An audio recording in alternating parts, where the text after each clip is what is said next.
Well, I've been surrounded by history for a huge part of my life. My father was born in Lexington, Massachusetts, which is the site of the first battle of the American Revolution, as long as you don't ask Concord, who insists that the Battle of Lexington Green was not a battle but a massacre. I disagree. I say we shot back. And I was able to partake in reenactments that happened around there. I got to be in the Paul Revere reenactment at midnight, which is always wonderful for a young child who doesn't want to sleep. And I was just fascinated by the story of the American Revolution and the people in it and the struggle for freedom that still continues to this day. It's a fight that they started for us. And I would go to all these reenactments back out east. I didn't know that they had reenactment societies here in the Pacific Northwest. So when I discovered the Northwest Colonial Festival, I decided to go just as a spectator, and I was dressed in a silk striped gown. And as a matter of fact, it just so happened that they were short one woman who had been scheduled to help teach social graces.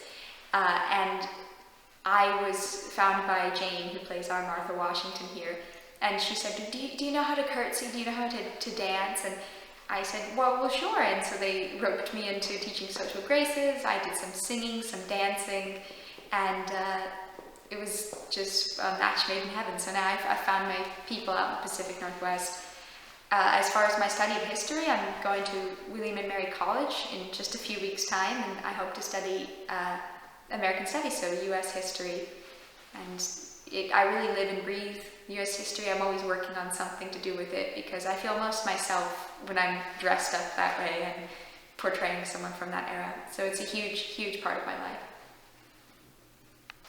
So I do many accents, mostly national accents, but occasionally I do a southern accent, which is a regional accent for Eliza. But I can do an American accent very well. I'm told that I sound almost completely American. I can also do a British accent, Australian, Russian, German, French, Irish, and Scottish.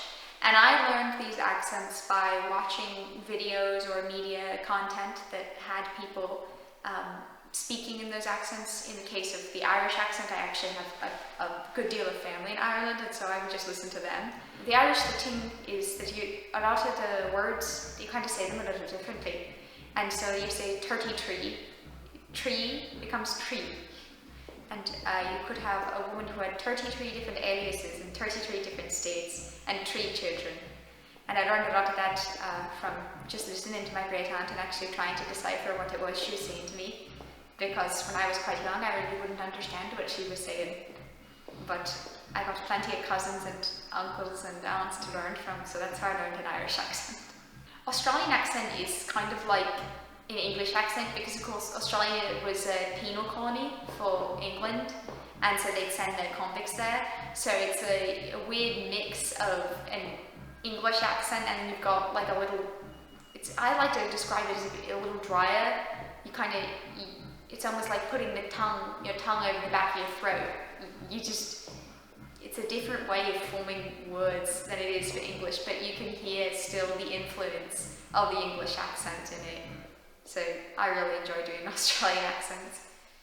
London, absolutely. So actually I have a phrase with each accent that I say to get myself into the actual character, and my phrase for England is London, because that's just something that allows me to start forming the words in an English accent. And so that's what I do to start in an English accent, and that can be quite useful because occasionally I have been called upon to play English women in reenactments or the wife of a redcoat every once in a while. So I put on an English accent, and it's one of the first ones that I actually learned.